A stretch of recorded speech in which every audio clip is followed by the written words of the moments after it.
Mi nombre es Egastes Sterling, y a mis 72 años creí haber construido un legado capaz de resistirlo todo. Me equivoqué. Ese legado estaba siendo atacado por la misma persona para quien lo había edificado. Todo comenzó el martes pasado, cuando mi única hija, Naomi, y su esposo, Todd, se sentaron en la sala que yo mismo había diseñado, sobre los muebles que yo había pagado, y me entregaron una carpeta con los detalles de la deuda de $500,000 de él. No vinieron a pedirme ayuda. Vinieron a exigirme dinero. Y lo querían para la mañana siguiente. Miré al hombre que había convertido a mi hija en una extraña. Luego la miré a ella, que se lo permitía. Y sonreí. Dije, por supuesto. Pero lo que encontraron al día siguiente en mi casa no fue un cheque. Fue un hogar vacío, una sola caja cerrada con llave y una verdad tan filosa que los hizo gritar. Antes de contarte qué había dentro de esa caja, déjame saber en los comentarios desde donde escuchas mi historia. Y no olvides dejar tu me gusta y suscribirte si crees que el verdadero respeto familiar no se exige, se gana. El timbre rompió el silencio de la casa que yo mismo había diseñado. Sabía que eran ellos. Siempre eran ellos cuando el sol empezaba a ponerse y las cuentas comenzaban a llamar. Respiré hondo y me coloqué mi sonrisa de padre, esa que con los años se había vuelto cada vez más pesada. «Papá», exclamó Naomi, lanzándose a mis brazos. Su abrazo fue breve, ligero, más costumbre que cariño. Todd la siguió, dándome unas palmadas en la espalda con un golpe seco que pretendía ser amistoso, pero sonó completamente hueco. Llevaba un traje gris carbón, el que llamaba su uniforme de batalla para los negocios. A mis ojos, parecía más bien un buitre esperando su presa. «Me alegra que pudieran venir», dije con voz tranquila. «¿Les traigo algo de beber?» «Solo agua para mí, papá», respondió Naomi, mientras sus ojos ya recorrían la sala, analizando cada nuevo objeto, cada adquisición. Todd negó con la cabeza. «No había venido por cortesías». «No queremos robarte mucho tiempo, Gus», empezó. Siempre usaba mi nombre de pila cuando quería sentirse igual a mí, como si fuera un socio y no el yerno que vivía en una casa que yo había comprado. «Ha surgido una oportunidad fantástica de inversión», continuó. «Un proyecto biotecnológico en la costa oeste. El potencial de crecimiento es increíble». Me acomodé en mi viejo sillón de cuero, el que Clara y yo habíamos escogido juntos hacía 30 años, y les indiqué que se sentaran frente a mí. Todd se inclinó hacia adelante, con las manos entrelazadas, y empezó a soltar una avalancha de términos: apalancamiento financiero, rondas de inversión, optimización de cartera. Hablaba rápido, usando palabras diseñadas para impresionar y confundir, una cortina de humo verbal que escondía la verdad. No escuchaba lo que decía. Escuchaba lo que no decía. Miraba sus fríos ojos azules, sin la pasión de un innovador, sino con la mirada calculadora de un jugador empedernido. Clara, mi difunta esposa, lo había visto claro desde el principio. Recordé sus palabras aquella primera cena de domingo después del compromiso de Naomi y Todd. «Cuidado con ese chico, Gus», me susurró mientras amasaba el pan. «No mira a nuestra Naomi como a una esposa, sino como a un certificado de acciones con una herencia incluida». En aquel momento lo tomé a la ligera. Quise creer en la felicidad de mi hija. Pensé que era solo instinto maternal. Pero con los años, las palabras de Clara resonaron más y más fuerte con cada cheque, con cada favor, con cada factura pagada. Pagué su boda de lujo. Compré su mansión en Buckhead. Cubrí los contratos de sus coches alemanes, los vuelos a Europa, la ropa de diseñador que Naomi mostraba en redes sociales. Yo daba, y ellos solo tomaban. Nuestra relación se había convertido en una calle de un solo sentido. «El único problema», terminó Todd, «es un pequeño bache de liquidez. Es algo temporal, por supuesto». «¿Un problema de liquidez?», repetí, saboreando las palabras que me sabían a ceniza. «¿Cuánto?». Naomi se movió en el sofá, sin mirarme. Observó sus manos perfectamente cuidadas, manos que nunca habían trabajado un solo día duro. «Papá», murmuró con voz débil. «De verdad necesitamos tu ayuda esta vez». Todd carraspeó y retomó el control. Colocó un maletín de cuero sobre la mesa, lo abrió y deslizó una carpeta gruesa hacia mí. $500,000, dijo. El tono no era de súplica, era una orden. Todos los documentos están aquí. Necesitamos que la transferencia se haga mañana por la mañana, para no perder la oportunidad. $500,000. El número flotó entre nosotros, pesado, sofocante. Miré la carpeta, números, gráficos, promesas. Todo era mentira. Lo supe sin leer una sola línea. Miré a mi hija, buscando en ella un rastro de la niña que había sido. Aquella pequeña de ojos brillantes que soñaba con construir rascacielos como su padre. Esa niña ya no existía. En su lugar había una mujer con miedo y codicia en los ojos. Y entendí que era el final. Durante años me repetí que ayudaba, que le daba la vida que merecía. Pero no era ayuda, era permisividad. Alimentaba su debilidad y la ambición de su esposo. Financiaba la erosión de su carácter. Mi silencio y mi generosidad habían sido interpretados como debilidad. Una calma extraña me invadió. No era resignación. Era resolución. El juego había terminado. Era hora de cambiar las reglas. Me recliné en el sillón y sonreí. Una sonrisa auténtica, pero que bajó la temperatura de la sala a unos grados. Está bien, dije en voz baja. Naomi y Todd se miraron, sorprendidos. Habían venido listos para discutir, para llorar, para convencerme. Mi aceptación inmediata los descolocó. «Papá, ¿hablas en serio?», balbuceó Naomi. «Claro que sí», respondí. $500,000. Me encargaré de eso mañana. La expresión de Todd pasó del asombro a una sonrisa triunfal.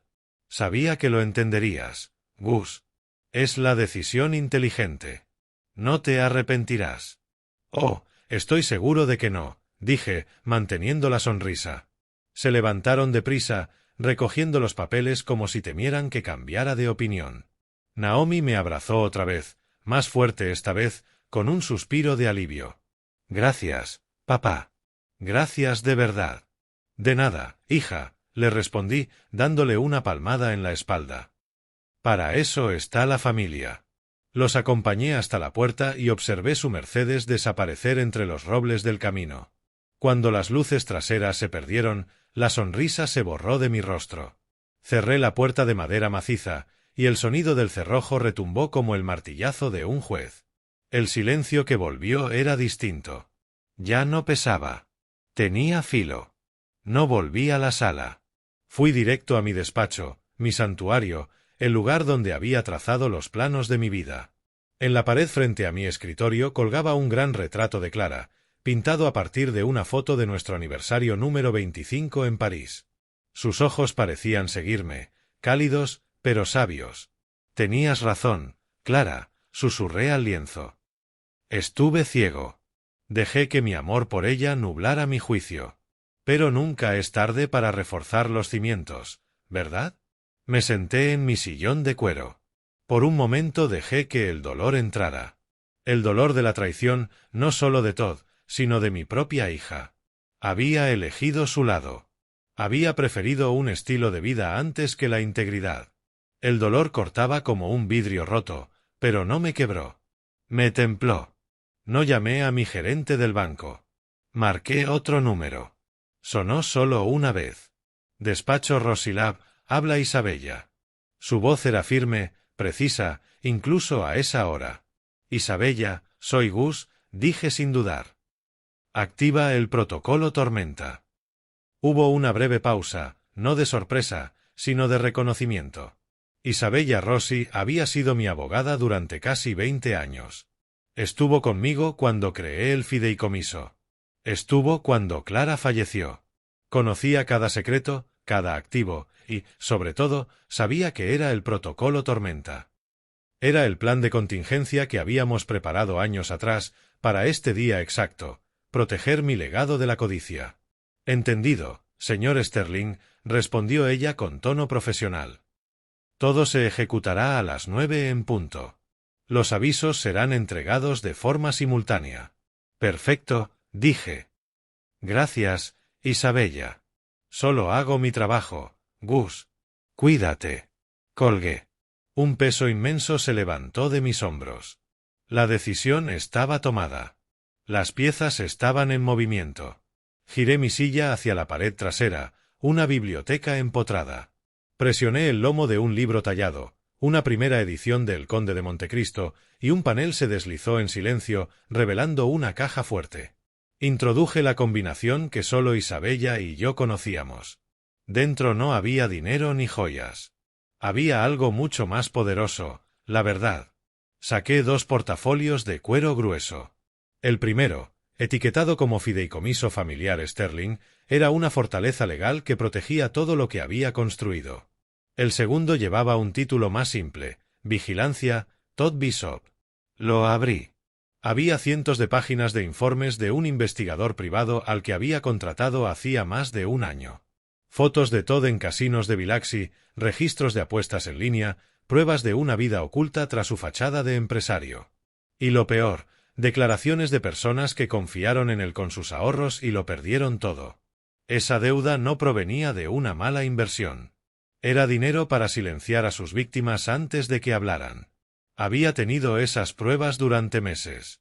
Esperaba no tener que usarlas. Esperaba que Naomi despertara. Pero esa esperanza murió esta noche, en mi sala. Todd no solo quería mi dinero. Quería usarlo para alimentar sus crímenes. Y mi hija era su cómplice voluntaria. Cerré el portafolio. No iba a permitir que mi legado se convirtiera en la herramienta de un delincuente. No iba a dejar que el nombre Sterling se manchara. Era hora de extirpar la gangrena, aunque doliera. Esa noche no dormí. El sueño es un lujo reservado para los hombres en paz, y yo me preparaba para la guerra. Permanecí en mi despacho mientras las horas pasaban. Afuera, el cielo negro de Georgia se volvía índigo, luego violeta. El amanecer llegaba. Me levanté, los huesos protestando como los de un cuerpo de 72 años, pero la mente clara. El tiempo de lamentarse había terminado. El de actuar había llegado. Entré en el dormitorio que había compartido con Clara durante más de 40 años. Su aroma ya no estaba, pero su presencia seguía en cada detalle. Abrí el gran vestidor repleto de trajes, jerseys de cachemira y camisas más caras que mi primer coche. Los ignoré todos. Pertenecían a un hombre que ya no existía. Saqué un bolso de cuero viejo del estante superior, mi antiguo compañero de trabajo, cuando aún visitaba obras y mis manos estaban curtidas por el esfuerzo. Lo coloqué sobre la cama y empecé a empacar con precisión. No era un viaje. Era una misión. Metí 3 mudas sencillas, camisas de franela, vaqueros, calcetines de lana gruesa. Unas botas gastadas pero cómodas. Un neceser pequeño con lo esencial. Luego tomé del velador un libro viejo, una antología de filosofía estoica, subrayada y llena de notas. Esa sabiduría me había sostenido tras la muerte de Clara, y me sostendría ahora. La bolsa quedó medio vacía. Ligera. Libre. Ese era el propósito. Al cerrarla, mis ojos se detuvieron en un marco plateado sobre la cómoda. Una foto de Naomi el día de su cumpleaños número 16, sonriendo con las llaves del primer coche que le regalé. Una sonrisa pura, auténtica. Y mi pecho dolió al recordar al hombre que apagó esa luz. Recordé la primera vez que ella trajo a Todd a cenar. Era una tarde templada de otoño. Naomi estaba nerviosa, hablando sin parar de ese hombre brillante y ambicioso que había conocido. Cuando cruzó la puerta, comprendí por qué. Era apuesto, seguro, impecable. Tenía un apretón de manos firme, una mirada directa. Encantó a Clara con halagos poéticos sobre su comida. Parecía perfecto. Demasiado perfecto. He tratado con hombres toda mi vida. He construido rascacielos con ellos, negociado contratos, visto su grandeza y su miseria. Sé leer las señales. Y en él, las señales eran sutiles, pero estaban ahí. Durante el recorrido por la casa, no comentó la arquitectura ni el diseño. Preguntó por los impuestos de la propiedad y los precios recientes del vecindario. Cuando vio las obras de arte que Clara y yo habíamos coleccionado por décadas, no preguntó por los artistas. Preguntó si las tenía tasadas para el seguro. La alarma definitiva sonó cuando tomó una pequeña escultura abstracta de barro de la repisa. La había hecho Clara en una clase de cerámica. Era asimétrica y algo torpe, pero era una de mis posesiones más preciadas. Todd la sostuvo en la mano, la sopesó y dijo: «Sabes, a veces este arte outsider puede valer una sorpresa». Él veía una etiqueta de precio en todo y el valor en nada.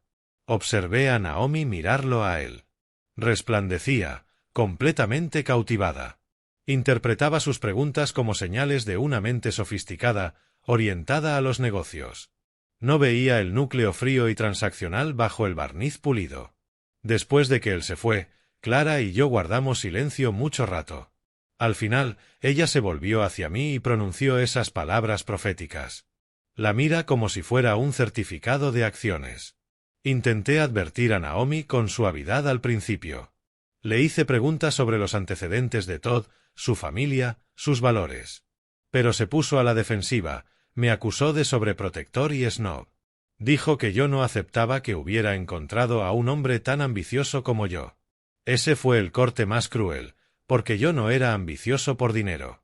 Yo era ambicioso por la excelencia, por la integridad, por construir algo que perdurara. Todd solo era ambicioso por la apariencia del éxito, y estaba dispuesto a cimentarlo sobre una base de mentiras. Así que di un paso atrás. Me repetí que ella era adulta, que debía cometer sus propios errores. Pero nunca dejé de observar. Y ahora ese error estaba a punto de consumirla, y yo era el único que podía detenerlo. Volví al presente. El sol ya proyectaba sombras largas sobre el suelo del dormitorio. Mi decisión estaba tomada. Mi determinación, firme. Cerré el bolso de viaje y me lo colgué al hombro. Salí del dormitorio sin mirar atrás.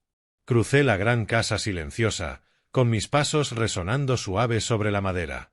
Ni una mirada a los muebles caros ni al arte cuidadosamente dispuesto. Eran solo cosas, cáscaras vacías. Mi mano rozó la marca de alturas que habíamos ido grabando en el marco de la puerta hacia la cocina, líneas de lápiz y fechas siguiendo el crecimiento de Naomi desde niña hasta mujer. Eso sí era real. Eso era lo que importaba. En el despacho, me acerqué a la pared donde colgaba el retrato de Clara. Lo descolgué con cuidado. Era pesado, con un marco dorado, pero no me importó. Encontré una manta gruesa de mudanza en el cuarto de almacenaje y envolví el cuadro con delicadeza, protegiéndolo. Era la única cosa que llevaba que no era práctica. Era esencial. Con el bolso al hombro y el retrato envuelto bien sujeto bajo el otro brazo, caminé hacia la puerta trasera. No salí por la gran entrada principal. Esa era para lucirse. Salí por la puerta sencilla junto al cuarto de botas, la que siempre usábamos después de un día largo de trabajo. Aspiré el aire fresco de la mañana, cerré la puerta tras de mí y escuché el clic suave de la cerradura. No miré atrás.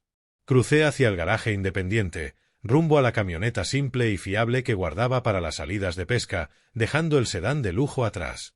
La casa quedó en silencio a mi espalda, una trampa hermosa y perfecta, esperando a sus ocupantes para que descubrieran que el queso había desaparecido y la puerta acababa de cerrarse. El trayecto hasta la oficina de Isabella Rossi fue tranquilo. Tomé carreteras secundarias para evitar el tráfico de la autopista. Mi vieja camioneta ronroneaba con su sonido fiable, un consuelo familiar en un mundo que de pronto se había vuelto extraño. La oficina de Isabella estaba en un edificio histórico restaurado, en una zona tranquila de Midtown Atlanta.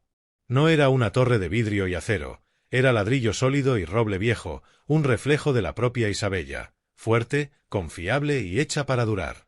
Al entrar, su asistente me indicó que pasara directamente.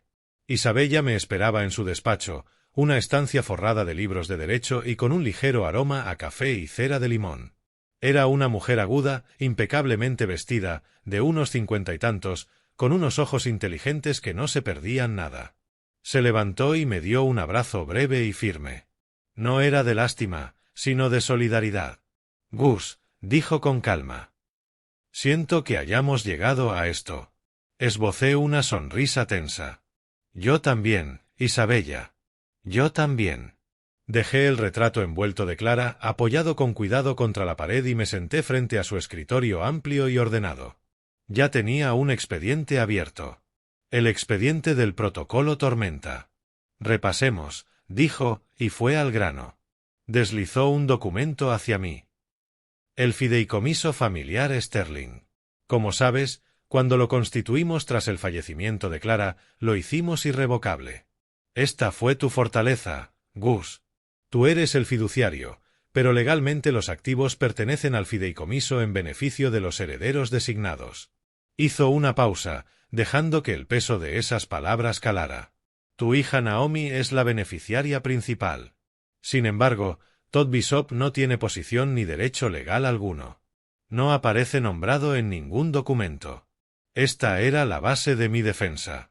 La casa donde vivían, los coches que conducían, las cuentas que sufragaban su estilo de vida, no me pertenecían a mí de un modo que los acreedores de Todd pudieran tocar. Pertenecían al fideicomiso. Respecto a la casa de Buckhead, prosiguió Isabella, pasando de página. Ellos creen que se la regalaste. Nunca fue un regalo. La estructuramos como un contrato de arrendamiento a largo plazo, sin renta, con Naomi como única arrendataria. Un arrendamiento muy generoso, sí, pero arrendamiento al fin y al cabo. Golpeó con el bolígrafo un párrafo. Y aquí está la clave. Artículo 7, sección B, el interruptor de corte que incluimos. Leyó la cláusula en voz clara y precisa. Este contrato de arrendamiento quedará nulo y sin efecto, con carácter inmediato, si la arrendataria o cualquier persona que conviva con ella incurre en conductas que el fiduciario determine como financieramente o emocionalmente perjudiciales para el fundador del fideicomiso. Alzó la vista, firme. Exigir $500.000 para cubrir una deuda relacionada con juego y fraude no solo es perjudicial, Gus. Es un ataque directo. Es la definición de manual de la conducta que esta cláusula fue creada para impedir. Legalmente, está sobre granito macizo. Sentí un alivio frío, sólido, asentarse en el pecho. No era una rabieta emocional, era una maniobra legal calculada. Mi fortaleza resistía. Isabella cerró ese expediente y empujó otro, más grueso y encuadernado en plástico negro. Ahora, la segunda pieza del rompecabezas, dijo, cambiando de tono. Los resultados del señor Jones, nuestro investigador privado. Abrió la carpeta, y la fealdad que había leído la noche anterior volvió en blanco y negro. Todd Bishop no es un inversor fracasado, Gus. Es un depredador. En los últimos 18 meses ha llevado a cabo un esquema Ponzi clásico, apuntando a pequeños inversores vulnerables, jubilados, madres solteras, gente que confió en él. Les prometía altos rendimientos de acciones tecnológicas inexistentes. Me mostró una lista de nombres reales con las cantidades invertidas al lado. El total superaba con creces el millón. Ha estado usando el dinero de los nuevos para pagar a los antiguos, pero todo se está derrumbando. Los 500.000 que te exigió no eran para una oportunidad. Era dinero desesperado. Dos de sus primeros y mayores inversores descubrieron la estafa y amenazaron con ir al FBI. Ese dinero era para comprar su silencio. La náusea me subió a la garganta otra vez. El marido de mi hija era un ladrón común que depredaba a los débiles, y había intentado convertirme en su cómplice.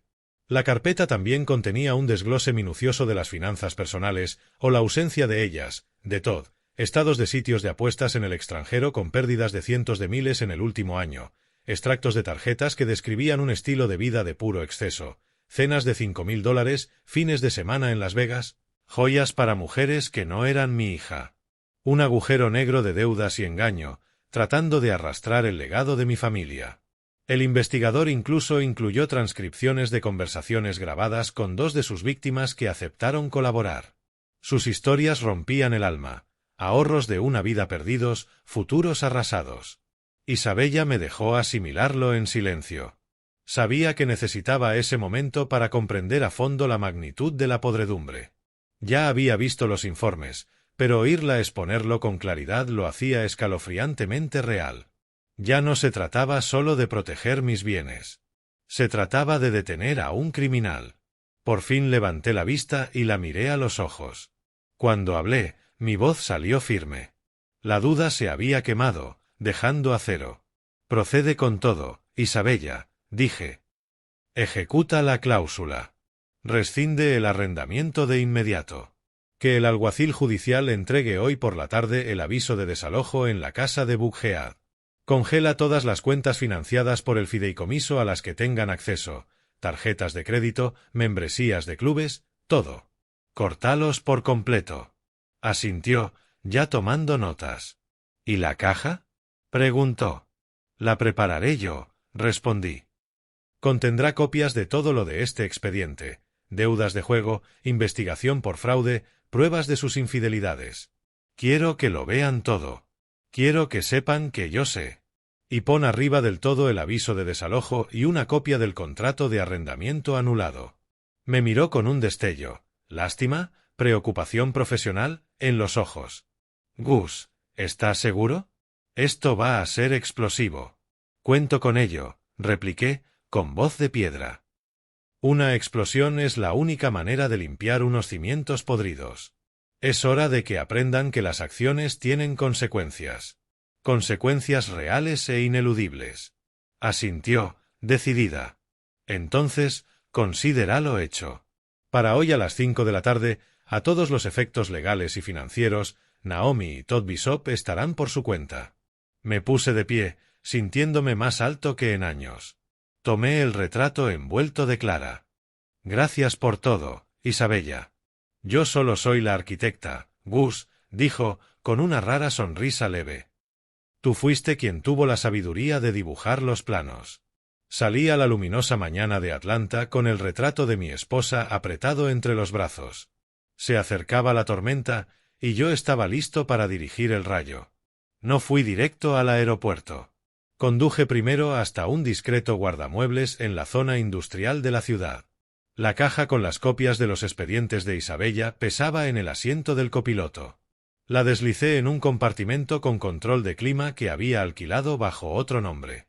Era la última pieza del rompecabezas, a salvo hasta que decidiera el momento de enviarla. Solo entonces me dirigí a Hartsfield Jackson. El aeropuerto era un torbellino humano. Anuncios apresurados, maletas rodando, 100 conversaciones simultáneas. Pero yo sentía una calma profunda en medio de la tormenta. Avancé entre la multitud no con la resignación cansada de un anciano, sino con el propósito enfocado de un soldado en misión. No volaba a Florida ni a alguna isla caribeña para pasar mis días al sol. Eso sería huir. Esto era una retirada estratégica. Mi billete era de ida a Bozeman, Montana. Desde allí conduciría hasta una cabaña remota de troncos que había construido con mis propias manos años atrás, en lo profundo del bosque nacional de Gallatin.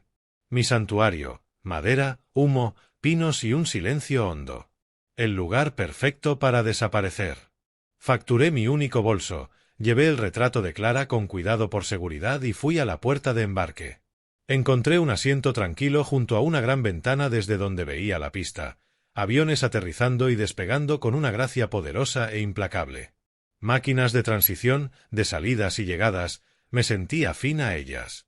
Yo también estaba en transición, dejando atrás una vida conocida y llegando a un futuro aún por definir. Me senté casi una hora, viendo moverse el mundo, con la mente por fin en calma.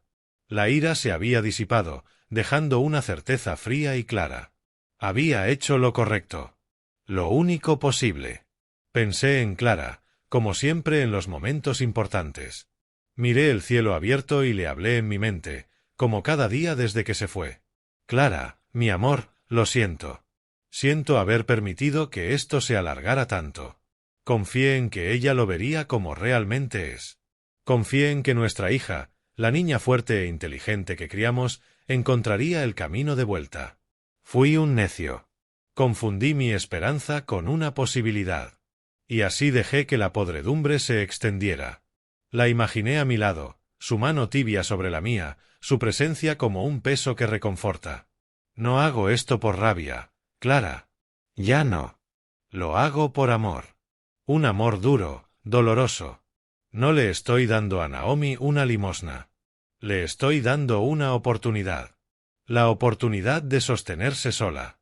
De fracasar, de aprender, de quizá, solo quizá, construir una vida propia. Una que no esté financiada por mi trabajo ni envenenada por su codicia. Debo proteger lo que construimos. No solo el dinero, sino nuestro nombre, nuestra integridad. No permitiré que nuestro legado sirva para rescatar a un estafador y perpetuar una vida sin sustancia. Debo honrarte, amor mío. Y honrarte significa ser lo bastante fuerte para hacerlo difícil. Un anuncio de embarque crepitó por la megafonía. Era hora. Me levanté, ajusté el retrato bajo el brazo. Saqué el teléfono del bolsillo, ese rectángulo negro que me conectaba con el mundo que estaba dejando. No había mensajes nuevos ni llamadas perdidas. Aún ni siquiera habían notado mi ausencia. Probablemente seguían disfrutando del brillo de su victoria imaginaria. Miré la pantalla un largo instante, con las fotos de una familia que ahora era solo un recuerdo. Luego, con mano firme, mantuve pulsado el botón de apagado. La pantalla titiló y se oscureció. Guardé el dispositivo inerte en el bolsillo. Un gesto simple, pero monumental. Corté el último cordón. Era inubicable, inrastreable. Era libre. Entré al Finger sin mirar atrás. A cada paso sentía caer el peso de Egastes Sterling, el patriarca, el proveedor, el cajero automático. Y con cada paso sentía la ligereza de Gus, un hombre rumbo a las montañas, de vuelta a sí mismo. El vuelo hacia la libertad estaba embarcando. Mientras yo encontraba la paz en los cielos sobre el corazón de Estados Unidos, una escena muy distinta se desarrollaba en la mansión de Buckhead que yo había pagado. El sol de la mañana atravesaba las ventanas de suelo a techo, iluminando motas de polvo que danzaban en el aire de un hogar hermoso en la superficie y podrido en el fondo. Naomi y Todd celebraban. No esperaron a ver el dinero en la cuenta. En su mente, la victoria ya era suya. Todd, en bata de seda, estaba en el balcón sobre su piscina impecable, con una taza de espresso caro en la mano. Hablaba por teléfono con voz suave y segura, uno de los inversores a quienes había engañado, uno de los que amenazaban con exponerlo. Le aseguró que el pequeño problema de liquidez estaba resuelto y que su inversión inicial, más un jugoso rendimiento, le sería transferida en 48 horas. Ya estaba gastando mi dinero, usando mi nombre para tejer de nuevo su red de mentiras. Naomi estaba dentro, tumbada en un sofá blanco de cuero, deslizando el dedo por su tablet. No miraba ofertas de empleo ni planes financieros. Miraba resorts de 5 estrellas en las Maldivas. Cuando Todd volvió al interior con una sonrisa autosatisfecha, se inclinó y la besó. «Listo», dijo. «Los lobos han vuelto a sus correas». Naomi alzó la vista, un destello, ansiedad, quizá culpa, cruzó sus ojos. «¿Seguro que esto va a funcionar, Todd? $500,000 es mucho dinero. ¿Y si este nuevo negocio no sale?» Todd rió, corto y desdeñoso. «Cariño, no te preocupes esa cabecita. El negocio es seguro, pero más seguro aún es tu padre. ¿Lo viste anoche? Se dobló como un traje barato. Lo tuve comiendo de mi mano». Caminó hasta el bar y se sirvió un vaso de zumo de naranja. «El viejo está solo. Muere por tener conexión familiar. Tú le echas unas lágrimas, le dices que lo amas y la bóveda se abre. Es una fórmula. Y funciona siempre». «No le llames así», musitó Naomi, débil. «Sigue siendo mi padre. Es nuestro cajero automático personal», la corrigió Todd, cortante. «Y ya va siendo hora de que pague los dividendos que nos merecemos. Piensa que es un adelanto de tu herencia. No va a vivir para siempre. ¿Por qué esperar para disfrutar de la vida que él nos construyó?» Con eso, la culpa de Naomi se evaporó, sustituida por la vieja comodidad del derecho adquirido. Todd tenía razón. Su padre tenía más dinero del que jamás gastaría. Se lo debía. Era su derecho. Sonrió y volvió a su tablet. «Dubái», dijo. «Creo que deberíamos ir a Dubái en Año Nuevo. En primera clase, claro». «Lo que quieras, amor», brindó Todd. «En cuanto ese dinero esté en nuestra cuenta, el cielo es el límite». Pasaron la mañana en su burbuja de delirio. Planearon su futuro, un futuro edificado sobre el trabajo de mi vida. Todd habló de comprar un yate. Naomi de contratar a un chef personal. Eran como niños en una tienda de golosinas, agarrándolo todo con manos codiciosas, sin pensar quién pagó el banquete. Su desprecio hacia mí era algo casual, fácil, tejido en su conversación. Se burlaron de cómo visto, de la vieja camioneta que me empeñaba en conducir, de mi gusto sencillo para comer. Para ellos, yo era una reliquia, un anciano desfasado cuya única función restante era financiar su vida moderna y sofisticada. Alrededor del mediodía, Todd miró por fin el reloj. Bien, dijo, frotándose las manos. Vamos a visitar el primer Banco Nacional de papá y a hacer nuestro retiro. Quiero esa confirmación de transferencia en mi correo antes de las 3. Naomi soltó un suspiro teatral. ¿Tenemos que ir? Es un viaje larguísimo. ¿No puede hacerlo en línea? No tentemos a la suerte, sonrió Todd, cruel. Hay que interpretar una vez más a los hijos agradecidos y amorosos. Ponte un vestido bonito. Un par de abrazos más y gracias de compromiso, y estaremos en casa con el asunto resuelto. Se alistaron. Todd se puso otro traje caro y Naomi eligió un vestido de diseñador. Eran actores preparándose para su escena triunfal final. Al salir hacia el coche, Todd rodeó con el brazo los hombros de Naomi. Piensa, dijo, mirando la imponente fachada. En unos pocos años, todo esto será oficialmente nuestro de todas formas. Hoy es solo un adelanto. Se alejaron de su hermosa casa prestada, sin saber que no conducían hacia un día de cobro. Conducían hacia un ajuste de cuentas. El trayecto hasta mi casa fue de una confianza fácil, como la de vencedores repartiéndose el botín. Todd iba al volante de su Mercedes, conduciendo un poco demasiado rápido, un hábito suyo cuando estaba especialmente satisfecho consigo mismo. Él y Naomi no hablaban de mí ni del sacrificio que creían que iba a hacer. Hablaban de ellos. Todd delineaba su plan de usar una parte del dinero como pago inicial de un yate pequeño.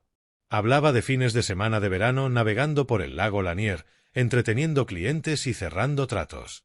Pintaba la vida de un lujo sin esfuerzo, una vida que sentía como su derecho de nacimiento. Naomi, a su lado, estaba perdida en su propia fantasía. Hablaba de renovar por completo su vestuario, mencionando diseñadores cuyos nombres sonaban como hechizos.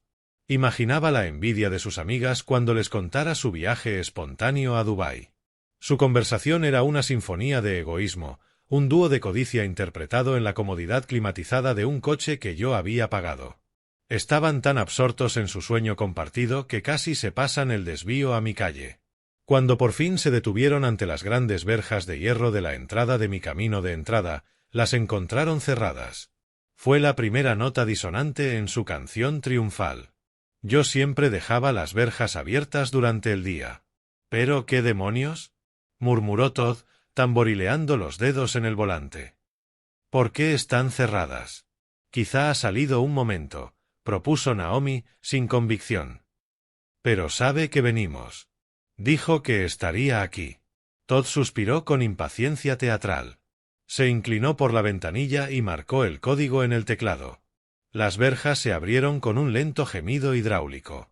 Subieron por el largo camino serpenteante y la casa apareció, majestuosa y silenciosa entre los viejos robles. Parecía dormida. No había luces encendidas y el lugar donde yo solía aparcar mi sedán estaba vacío.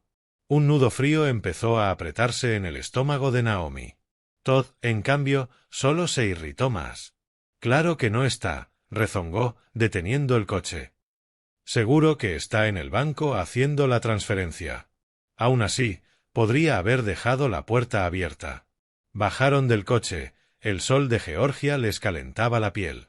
Pero al acercarse a la gran entrada principal, una extraña frialdad parecía emanar de la casa misma. Subieron los escalones de piedra y Todd probó con seguridad el picaporte de la gran puerta de roble. Estaba firmemente cerrada. Tienes que estar bromeando, dijo, sacudiendo el picaporte con frustración. ¿Qué le pasa hoy? Hay una llave de repuesto, susurró Naomi. Caminó hasta una gran maceta de terracota junto a la puerta, metió la mano hasta el fondo y sacó una única llave helada. Le resultaba extraño usar una llave oculta para entrar en la casa de su propio padre, como si fuera una intrusa. En cuanto Todd giró la llave, la pesada puerta cedió hacia adentro y se abrió a un silencio profundo y antinatural. No era la quietud cómoda de una casa vacía. Era el silencio estéril y resonante de un lugar abandonado. Entraron y el aire fresco del vestíbulo se sintió distinto, estancado. Lo primero que notó Naomi fueron las paredes. Estaban desnudas. La galería de fotos familiares enmarcadas que había bordeado el pasillo principal toda su vida, fotos de bebé, retratos escolares, imágenes de vacaciones y bodas, había desaparecido. Solo quedaban rectángulos más pálidos en el papel pintado donde solían colgar. «Papá», llamó Naomi, su voz sonando pequeña y fina en el espacio inmenso. La única respuesta fue el eco de su propia pregunta. Avanzaron hacia la sala de estar. Los muebles seguían allí, perfectamente colocados, pero a la habitación le habían succionado la vida. La mesa de centro, que solía estar cubierta de mis periódicos y mis gafas de leer, estaba completamente despejada y pulida hasta brillar. La repisa de la chimenea, despojada de recuerdos y chucherías. Mi sillón favorito, con la huella gastada de mi cuerpo, lucía rígido, intacto. No había olor a mi tabaco de pipa ni a los libros viejos que me gustaba leer. En su lugar, flotaba un tenue aroma químico, el de una limpieza profesional. Parecía una exposición de museo titulada La vida de un hombre que ya no está. Una casa piloto lista para vender, no un hogar donde una familia vivía y respiraba. Todd, cuya arrogancia se disolvía rápidamente en un potente cóctel de confusión e ira, recorrió las habitaciones azancadas. «Gus», gritó con voz cortante. «¿Dónde estás? Hemos venido por el dinero». El silencio fue su única respuesta. Revisó la cocina. Impecable. Encimeras relucientes. Lavavajillas vacío. Subió corriendo y miró mi dormitorio. La cama, perfectamente hecha. El armario, abierto, mostrando una fila de trajes caros, pero ninguna de mi ropa de diario. Los cajones, vacíos. Se reunieron de nuevo en el vestíbulo, con el desconcierto pintado en la cara. La atmósfera de la casa se les echaba encima, pesada, asfixiante. El silencio ya no estaba vacío, estaba lleno de preguntas no dichas. «Esto es raro», dijo Todd, pasándose la mano por el pelo perfectamente peinado y despeinándolo por primera vez en el día. «Muy, muy raro. ¿Dónde están sus cosas?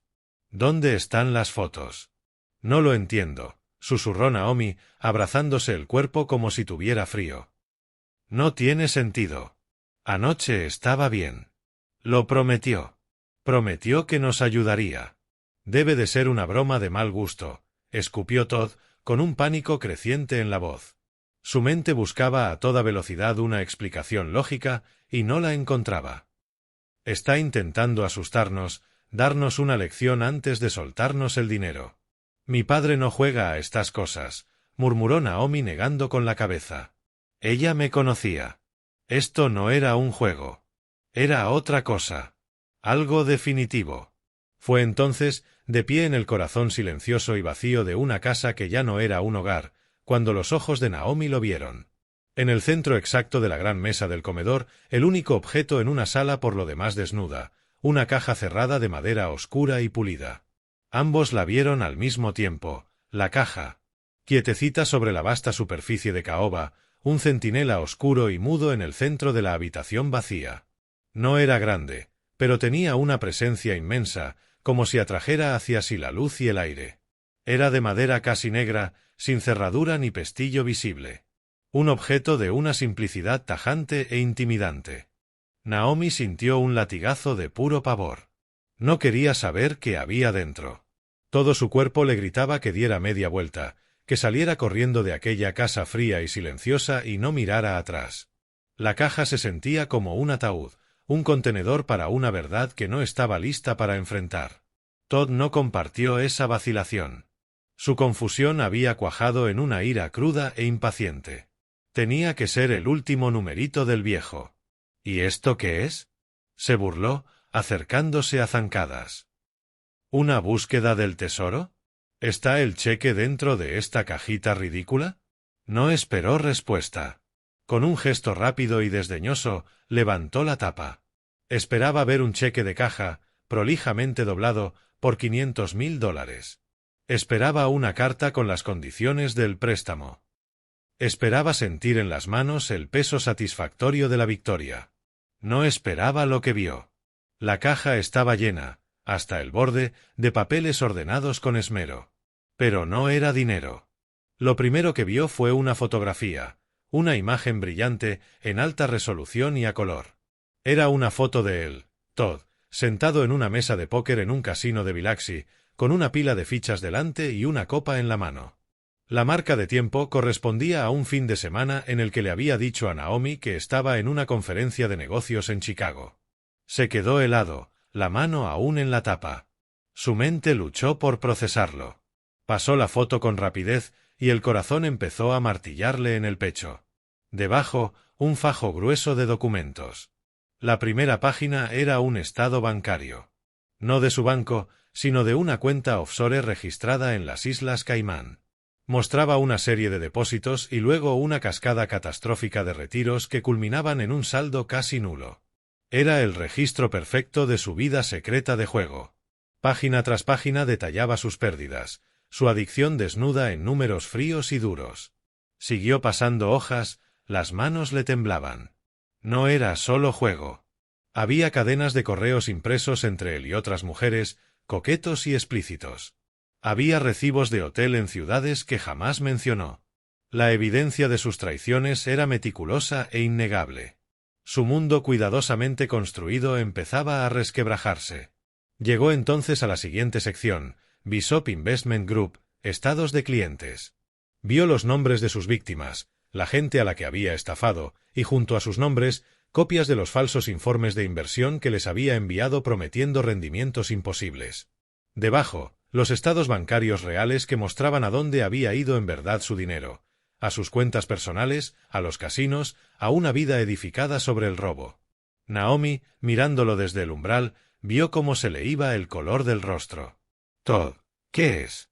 ¿Qué hay ahí dentro?», preguntó con voz trémula. No respondió. No podía. Estaba paralizado, mirando la prueba de sus crímenes, la arquitectura de su propia condena. Una náusea lo atravesó. Aquello no era un juego. Era una ejecución. Su suegro lo sabía. Lo sabía todo. Había estado observando, reuniendo pruebas, construyendo esta trampa perfecta e ineludible. La exigencia de dinero no había sido una prueba de generosidad, había sido la pieza final para accionar el mecanismo. Con manos temblorosas, Todd hurgó más hondo en la caja, arrastrado por la esperanza absurda de que todo fuera una pesadilla. Encontró entonces otra carpeta, con un aspecto más oficial. La sacó. El documento superior era de papel legal grueso. Arriba, en letras en negrita, contrato de arrendamiento residencial. Recorrió el texto, los ojos se le movían a trompicones entre la jerga legal. Vio la dirección de la mansión de Buckhead. Vio el nombre de Naomi como única arrendataria. Y vio mi nombre, Egastes Sterling, como arrendador y propietario, actuando en nombre del fideicomiso familiar Sterling. La casa no era suya. Nunca lo había sido. El regalo mío había sido una ficción legal cuidadosamente diseñada. No eran propietarios. Eran inquilinos. Inquilinos en una casa que creían poseer. Un sudor frío le perló la frente. Y entonces lo vio, resaltado en un amarillo condenatorio. Artículo 7, sección B.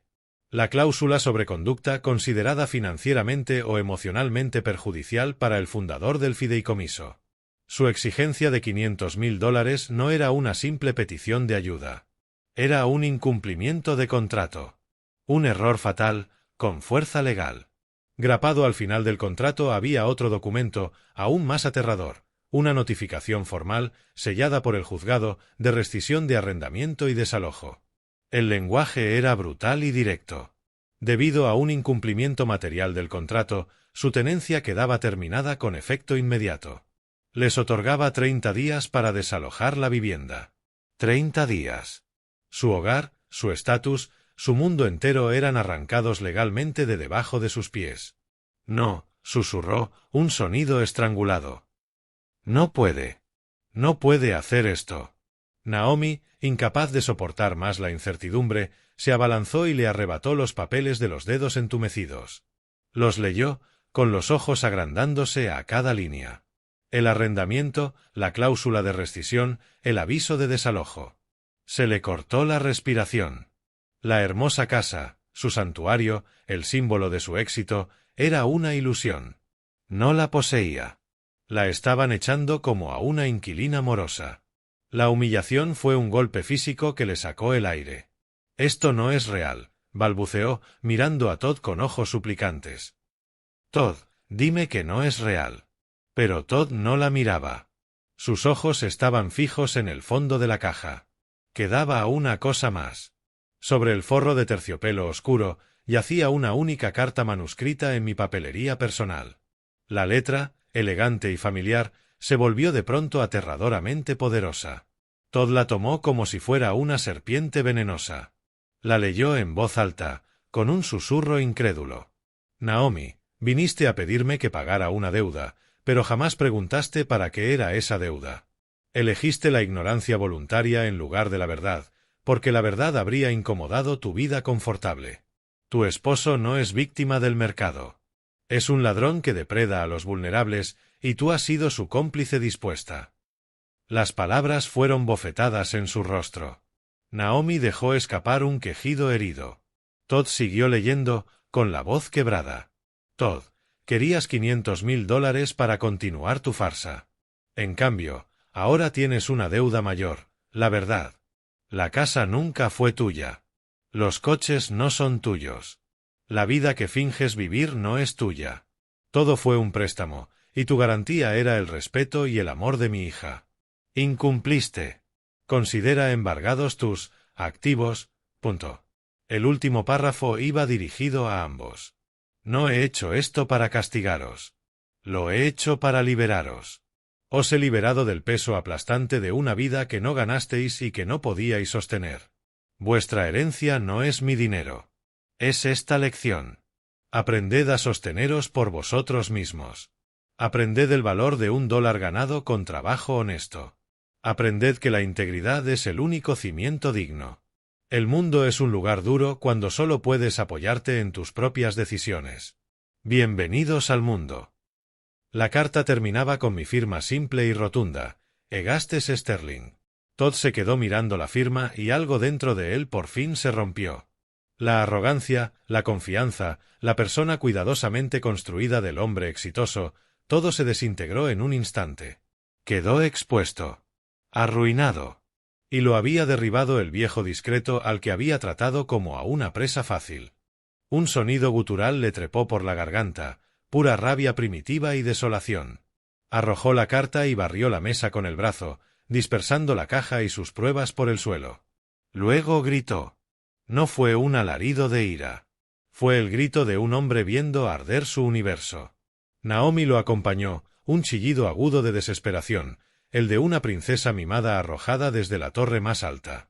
Allí se quedaron, en la casa silenciosa y vacía, y gritaron, sus voces rebotando en las paredes desnudas de un hogar que ya no les pertenecía. La tormenta, por fin, había estallado. Los gritos acabaron por agotarse, sustituidos por jadeos irregulares y desesperados. Permanecieron en las ruinas de mi comedor, rodeados de papeles esparcidos, los planos de su ruina. El shock, blanco y enceguecedor, empezó a enfriarse hasta convertirse en el agarre helado del pánico. Todd fue el primero en moverse. Su mente, acostumbrada a intrigar y maniobrar, buscaba con frenesí un ángulo, una laguna, una salida. No podía terminar así. Se negó a aceptarlo. Mi abogado, balbuceó, con la voz áspera. Es un farol. Tiene que serlo. Es un viejo montando una rabieta. Nuestro abogado destrozará esto. Sacó el teléfono. Los dedos le tropezaban en la pantalla hasta dar con el número de su letrado. Paseaba por la habitación como un animal enjaulado mientras sonaba la llamada, pateando papeles, con la cara deformada por la incredulidad furiosa. Jonathan, soy Todd Bishop, largó en cuanto contestaron. Tengo un problema. Mi suegro intenta jugárnosla. Quiere desalojarnos de nuestra casa. Se ha inventado unos papeles demenciales sobre un contrato de arrendamiento. Naomi lo observaba, con una esperanza trémula y fugaz en los ojos. Quizá Todd tenía razón. Quizá todo era un susto. Pero al escuchar solo su lado de la conversación, esa esperanza empezó a morir. El tono seguro y exigente de Todd se fue desinflando. Su paso se ralentizó. Empezó a pasarse la mano libre por el pelo. Sus argumentos se volvieron más débiles, más suplicantes. ¿Cómo que esa prueba de bomba? Sisió. ¿Para qué demonios te pago? Tiene que haber forma de pelearlo. ¿Un fideicomiso irrevocable? ¿Qué significa eso? O sea, ¿me dices que no hay nada? ¿Nada en absoluto? Guardó silencio, escuchando largo rato, cada segundo más pálido. Colgó sin despedirse y se quedó mirando el teléfono como si lo hubiera traicionado. Ha dicho que es hermético, susurró. El fideicomiso es dueño de todo. El desalojo es legal. No podemos hacer nada. Como si estuviera escrito, el teléfono vibró con violencia en su mano. Era un mensaje de uno de sus inversores. ¿Dónde está mi dinero, Bishop? Tienes 24 horas. De inmediato entró otro mensaje, y otro. El móvil empezó a vibrar sin parar, un enjambre frenético de exigencias y amenazas. Los lobos que prometió apaciguar estaban en la puerta, hambrientos. Apágalo, gimió Naomi, tapándose los oídos. Todd, haz que pare. Silenció el teléfono, lívido. La vía legal era un callejón sin salida. La presión financiera aumentaba. Las paredes se cerraban. Y por primera vez en su vida, Todd Bishop no tenía plan de escape. Necesito un trago, declaró, con la voz temblorosa de una rabia nacida del puro terror. Vamos al club. No voy a quedarme en este mausoleo esperando el fin del mundo. Era un acto de negación pura. Quería rodearse de las apariencias de la vida a la que creía tener derecho, como si el lujo familiar pudiera conjurar el desastre inminente. Naomi, demasiado aturdida para discutir, asintió y lo siguió hasta el coche. El trayecto a su exclusivo club de campo fue silencioso y sofocante. Al llegar, cruzaron el vestíbulo con la cabeza alta, intérpretes en el acto final de una obra ya cancelada. Vieron a los Abernathy, conocidos suyos, sentados en la terraza. Les hicieron señas con sonrisas plásticas. Durante unos minutos agónicos fingieron normalidad. Hablaron del tiempo, de un torneo de golf, del escándalo de un conocido en común. Todd pidió una ronda de whisky caro, las palabras le salieron extrañas y pesadas. Intentaba proyectar calma y poder, pero sentía los ojos de los demás socios sobre él. ¿Habrían oído algo? ¿Lo sabrían? El camarero llegó con las copas y la cuenta. Todd sacó la cartera y le tendió su American Express Platino, su tarjeta preferida para impresionar. Bebió un trago largo. El fuego del alcohol no derretía el hielo del estómago. El camarero regresó enseguida, con expresión cortés pero firme. Lo siento mucho, señor Bishop, dijo en voz baja. Esta tarjeta ha sido rechazada. Todd lo miró fijo. ¿Qué? Imposible. Pásala otra vez. Ya lo hice, señor. 2 veces. Un silencio helado cayó sobre la mesa.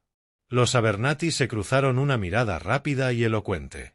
Todd, con el rostro enrojecido a manchas, rebuscó otra tarjeta. Bien, usa esta. Entregó una Visa Signature. Un minuto después, el camarero volvió con la misma expresión de disculpa. También esta, señor.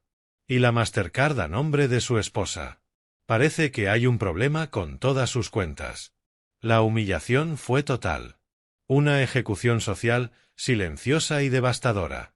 A los Abernathy de pronto le surgió un compromiso inaplazable. Se levantaron con excusas y huyeron, como si el fracaso de Todd fuera contagioso.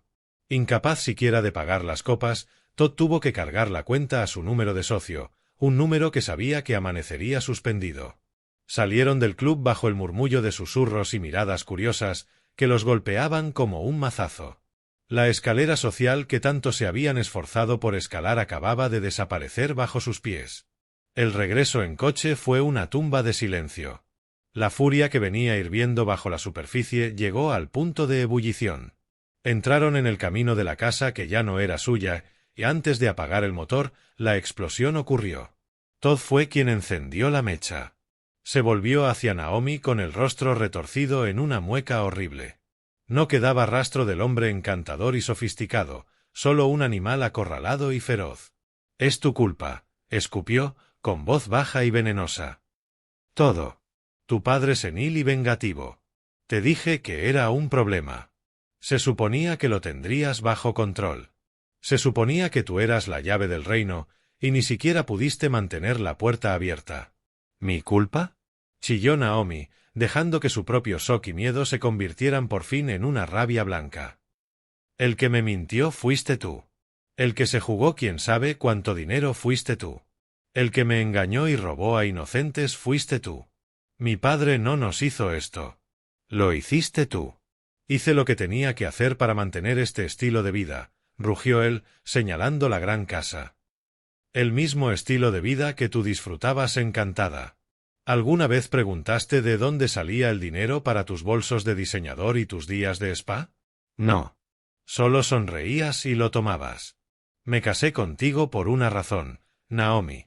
Una sola, el dinero de tu familia. Ese era el trato. Y no cumpliste. Las palabras golpearon a Naomi más fuerte que cualquier bofetada. La última ilusión patética de su matrimonio, la idea de que alguna vez la había amado, se hizo añicos. Te odio, sollozó, con la voz quebrada. Eres un monstruo. Has destruido mi vida. Has arruinado mi relación con mi padre. Tu padre es un viejo loco que prefiere ver a su propia hija en la calle antes que soltar un centavo, gritó Todd, con la cara a centímetros de la de ella. Y tú eres una niña débil, consentida e inútil. Nunca has servido para nada más que gastar su dinero, y ahora ni siquiera haces eso bien. Golpeó el salpicadero con el puño, el sonido quebró el silencio tenso. Se miraron en la oscuridad del coche, dos extraños unidos por una ruina compartida, sin nada entre ellos salvo odio puro, sin cortar. Las mentiras habían desaparecido. El dinero se había ido. Los amigos habían huido. Solo quedaba la verdad fea en que se habían convertido. Estaban en bancarrota, no solo financiera, sino moral. Sentados, rodeados de una fortuna a la que ya no podían tocar, absoluta y completamente solos. Las fichas de dominó habían caído y ellos estaban enterrados bajo los escombros. Llevaba 3 días en Montana. 3 días de un silencio sanador, roto solo por el viento entre los pinos y el crepitar del fuego en mi chimenea. Pasé el tiempo cortando leña, caminando por los senderos y pensando. Estaba redescubriendo al hombre sencillo y sólido que fui antes de que la riqueza me complicara la vida. Estaba sentado en el porche, viendo cómo el sol se escondía tras las cumbres nevadas, cuando lo oí, el sonido extraño de un motor esforzándose por subir la larga pista de grava hacia mi cabaña. Me puse en pie, con el corazón sereno. Sabía que este momento llegaría. No sabía cuándo. Un sedán de alquiler, polvoriento e insignificante, se detuvo en el claro. Se abrió la puerta del conductor y bajó mi hija, Naomi. Parecía un fantasma. Su caro vestido de diseñadora estaba arrugado y manchado. Su peinado perfecto era ahora un enredo. Tenía la cara pálida e hinchada, los ojos enrojecidos y vacíos. Desentonaba por completo en la aspereza del bosque, como una muñeca frágil y rota tirada en la tierra.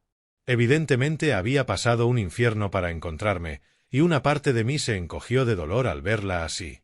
Pero era un dolor propio, una fiebre necesaria que debía romper. Me vio de pie en el porche y se sobresaltó, como si esperara que le gritara. No lo hice. Simplemente aguardé mientras se acercaba, con pasos inseguros sobre el terreno irregular. Se detuvo al pie de los escalones, me miró, con el rostro hecho un lío de confusión y pena. Papá, susurró, la palabra sonando a plegaria. ¿Cómo pudiste? No respondí directamente. Era la pregunta equivocada. Abrí la puerta de la cabaña e hice un gesto para que pasara. Tienes frío, Naomi. Entra. Dudó un segundo y luego atravesó lentamente el umbral hacia el calor. Era un espacio sencillo de una sola estancia, chimenea de piedra, una cocina pequeña y muebles cómodos y gastados. Lo opuesto a la mansión de Buckhead, un hogar hecho para estar, no para exhibirse. Serví 2 tazas de café y me senté a la mesa de madera. Deslicé una hacia ella. Se sentó enfrente, rodeando la cerámica caliente con sus manos frías. Permanecimos en silencio mucho rato. El único sonido era el suave siseo del fuego. Por fin hablé. Antes de que digas nada, dije, en tono bajo pero firme, quiero que veas algo. Le empujé una carpeta delgada. Era la única parte del expediente de Todd que había traído conmigo. Esto no va de ti ni de mí, ni de la casa, ni del dinero. Va de ellos. Confundida, abrió la carpeta. Dentro no había estados financieros ni documentos legales. Había fotografías. Una maestra jubilada llamada señora Gabel. Una madre soltera joven con sus 2 hijos, una mujer llamada Sarah Jenkins. Y sus historias, escritas por ellas mismas. Testimonios que reunió mi investigador. La observé leer. Vi su expresión pasar de la confusión al horror. Le di un momento y luego hablé, con voz estable. La señora Gabel le entregó a Todd todos sus ahorros de jubilación, $87,000. Él le dijo que los invertiría en una empresa de energía verde que triplicaría su dinero y le permitiría ayudar a sus nietos con la universidad. La empresa no existe. El dinero se esfumó. Ahora vive de la seguridad social y tuvo que vender su casa. Dejé que eso calara. Sarah Jenkins recibió una indemnización del seguro de vida después de que su esposo, bombero, muriera en acto de servicio, $150,000. Todd la convenció de invertirlo todo con él, prometiéndole un futuro seguro para sus hijos. Ese dinero también desapareció. Me incliné hacia adelante y la miré fijo, sin dejarle escapatoria. A este hombre me pediste que le diera $500,000, Naomi. Este era el negocio que querías financiar. Sus lobos no eran inversores. Eran víctimas. No estaba construyendo una empresa, intentaba comprar el silencio de quienes había robado. Vi cómo se desmoronaban los últimos restos de desafío en su cara, sustituidos por una oleada de comprensión nauseabunda. Las mentiras que se había contado a sí misma estaban siendo desmontadas, una a una, por la verdad brutal y simple. No era un malentendido. No era una operación que salió mal. Era un delito. Su marido era un ladrón, y ella, con su ignorancia y su sentimiento de derecho, había sido su socia. ¿Lo sabías? Pregunté, suave, pero con filo. ¿Tenías idea de qué clase de hombre era el que tenías al lado? Negó con la cabeza. Las lágrimas corrían ya libres por su rostro, goteando sobre las páginas. No, sollozó. No lo sabía. Lo juro. Te creo, dije. Pero eso nos lleva a una pregunta más dura, Naomi. Ahora que lo sabes, ¿qué vas a hacer? ¿Vas a quedarte a su lado? ¿Vas a seguir siendo cómplice de este mal? ¿O por fin vas a elegir un bando? La pregunta quedó suspendida entre nosotros, pesada e ineludible. Vi la guerra en sus ojos, la mujer asustada y mimada, que temía perderlo todo, contra la parte pequeña y enterrada que seguía siendo mi hija, la que aún sabía distinguir el bien del mal. Miró las fotos de las víctimas y luego me miró a mí, con el rostro hecho una máscara de agonía.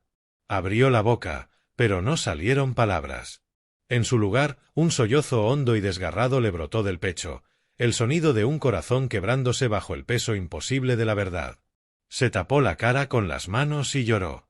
Y en ese llanto roto, terrible, por fin escuché la primera nota de esperanza. Cuando sus sollozos se apagaron y quedaron en un silencio tembloroso, después de prepararle un té y verla mirar las llamas con ojos vacíos, supe que había elegido. El hechizo se había roto.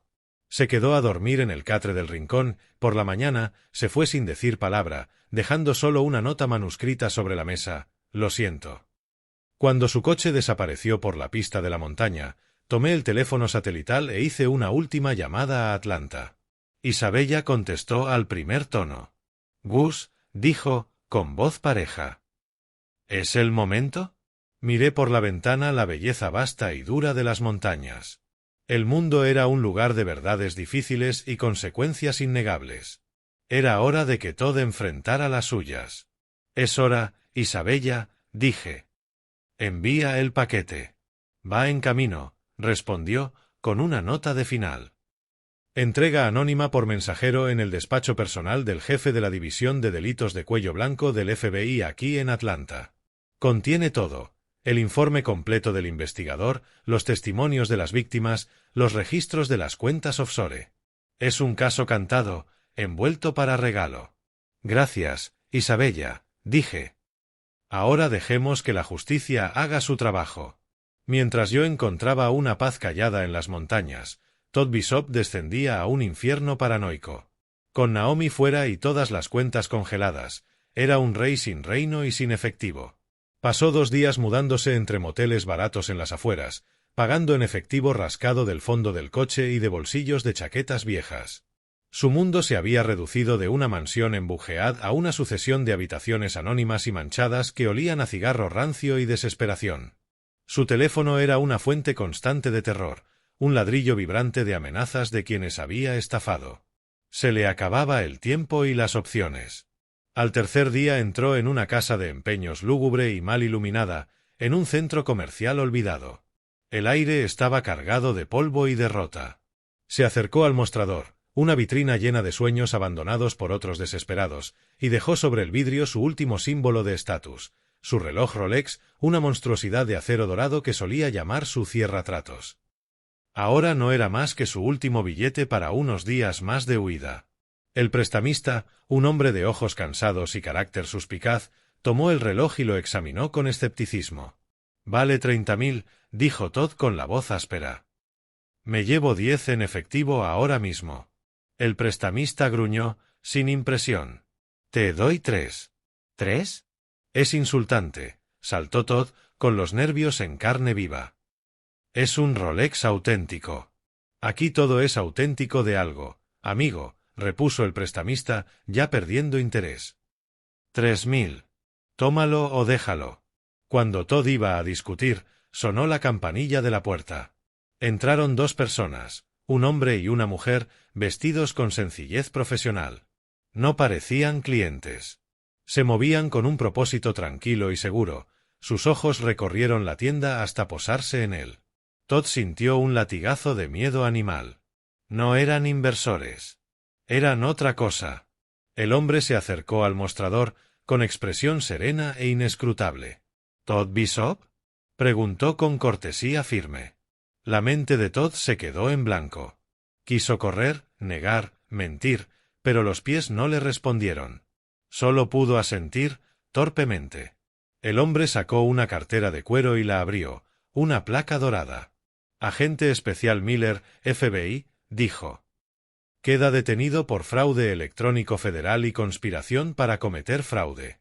Las palabras no parecían reales. Todd miró la placa y luego la cara impasible del agente. Tenía que ser un error, una pesadilla. El prestamista se echó hacia atrás, levantando las manos. La compañera de Miller, una mujer con ojos igual de fríos y profesionales, se colocó detrás de Todd. Él oyó el sonido, demasiado real, de unas esposas al abrirse. «Tiene derecho a guardar silencio», empezó ella, monótona, asegurando sus manos a la espalda. El acero frío le mordió las muñecas. El clic de las esposas fue el sonido más alto que había escuchado en su vida, la última puerta cerrándose para siempre. «No, esperen», balbuceó, aflojándose. «Es un error. Mi suegro, Egastes Sterling, él está detrás de esto. Me quiere tender una trampa». El agente Miller lo miró con cansancio, nada impresionado. «Nos lo cuenta en comisaría, señor Bishop», dijo. Lo sacaron de la tienda de empeños, un hombre patético y derrotado. Su último símbolo de éxito falso quedó abandonado sobre el mostrador. Esa noche yo estaba en mi cabaña, el fuego rugiendo en la chimenea y un libro en el regazo. En una pequeña televisión, las noticias locales de Atlanta murmuraban de fondo. Entonces oí un nombre familiar y levanté la vista. La pantalla mostraba el juzgado del centro. La presentadora hablaba en tono grave. «Noticia en desarrollo esta noche. El asesor de inversiones local Todd Bishop ha sido arrestado por el FBI esta tarde. Se le acusa de dirigir un sofisticado esquema Ponzi de varios millones, con decenas de víctimas en todo el estado. Las autoridades federales afirman que el arresto se produjo después de que una fuente anónima aportara una montaña de pruebas irrefutables». Luego mostraron su foto policial. El cambio era impactante. Sin el traje caro, sin la sonrisa soberbia, sin el poder que proyectaba, solo quedaba un hombre, cansado, asustado, común. Pequeño. Quebrado. Por primera vez, parecía la verdad. El golpe de gracia no lo di yo, sino la mano lenta, constante e inevitable de la justicia. Miré un momento más y apagué la televisión. La cabaña volvió a la paz iluminada por el fuego. Tomé el libro y seguí leyendo. La batalla había terminado. El legado, a salvo. Pasaron 6 meses.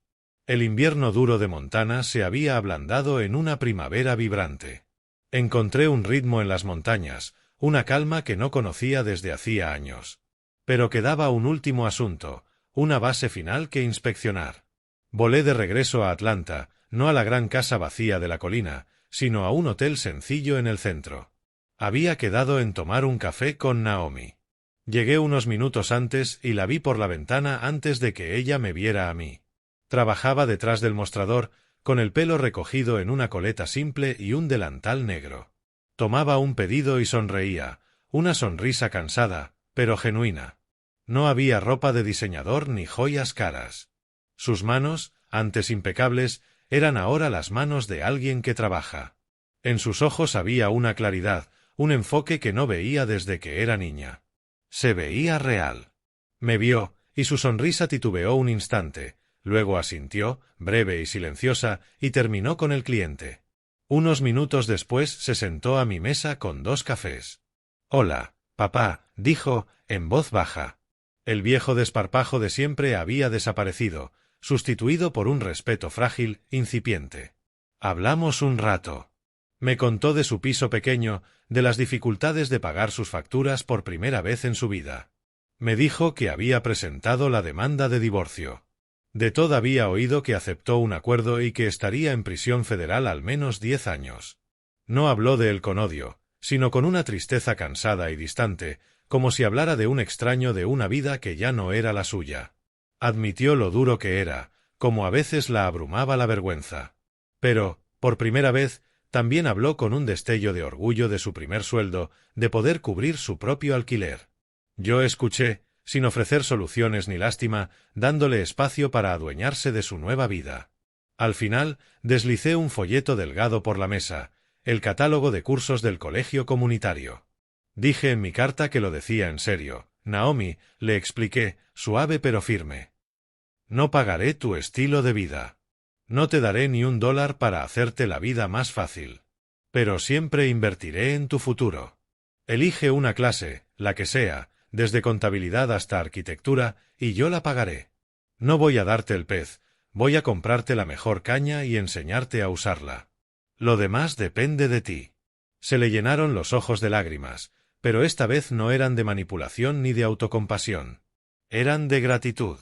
Tomó el catálogo y pasó los dedos por el logo sencillo de la portada. «Gracias, papá», susurró. «Gracias». Volví a Montana al día siguiente, con una sensación de cierre que no creí posible. Había hecho todo lo que podía. Lo demás dependía de ella.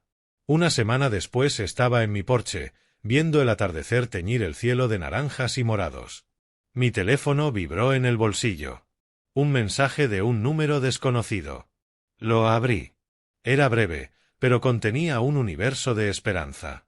Me matriculé hoy en mi primera clase de gestión empresarial. Empieza la semana que viene. Gracias, papá. Leí el mensaje y una sonrisa profunda me cruzó el rostro. Miré la pequeña foto enmarcada de Clara que guardo en la mesa. Su sonrisa parecía brillar en la luz que se apagaba. Nuestro legado estaba a salvo. Los cimientos se estaban reconstruyendo, más fuertes y más verdaderos que antes. Y esa era una herencia más valiosa que todo el dinero del mundo. Esta experiencia me enseñó una lección dura pero necesaria. El amor verdadero por tu familia no siempre significa darles lo que quieren. A veces significa darles lo que necesitan, que suele ser una mirada sincera a la verdad. Durante años creí que ayudaba a mi hija al proveerla. En realidad solo alimentaba su debilidad y financiaba la codicia de su marido. Aprendí que no puedes proteger siempre a tus hijos de las consecuencias de sus decisiones. El acto de amor más grande que pude ofrecer fue apartarme, dejar que su mundo de mentiras se derrumbara para que tuvieran la oportunidad de construir una vida nueva sobre cimientos de realidad y respeto propio. Proteger un legado no va del dinero que dejas, sino de los valores que inculcas. ¿Cuál crees que es la lección más importante que un padre puede enseñar a su hijo? Me honraría leer tus pensamientos en los comentarios.